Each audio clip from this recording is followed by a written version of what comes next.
Now it's time for a look at the morning's papers with publicist Richard Hillgrove. Good morning, Richard. Thank you for joining us. What's caught your eye this morning? This is Operation Iraqi Freedom, and what an irony that we're now seeing a situation where women are no longer able to wear jeans without being executed.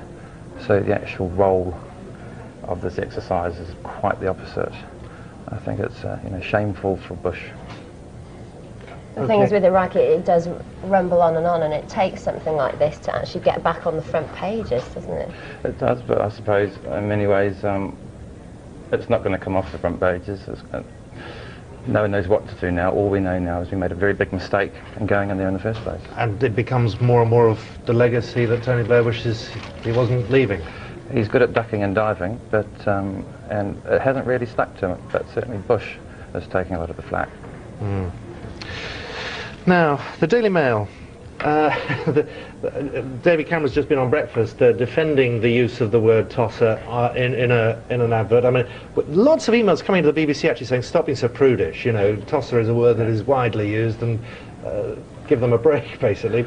I think this is going to backfire on Cameron completely, and I think things are starting to backfire on him. He's PR who's become leader, and it's almost like Alistair Campbell becoming leader, and people are starting to see through it a bit. And I think, interestingly, last week Maurice Saatchi, one of the architects of conservatism, went against him. He's losing that traditional support.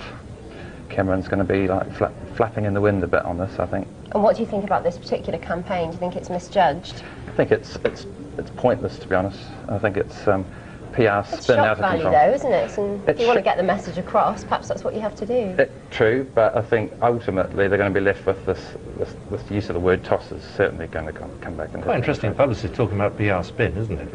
I mean, the food giants, the targeting of children.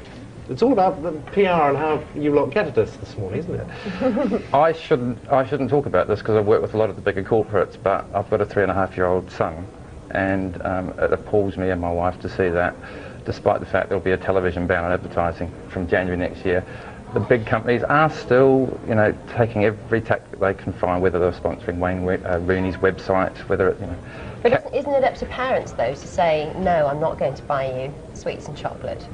I think largely it is, but the appetite for bad products, because the money's behind it, is so immense, and it's not just television that's appealing to kids, it's the CD-ROMs, it's the websites, and it's up to some state control to ensure that it's policed. Okay. Richard, it's good to see you and your hat this morning. Thank you very much. Good to see you. Thank you very much, Richard Hillgrove.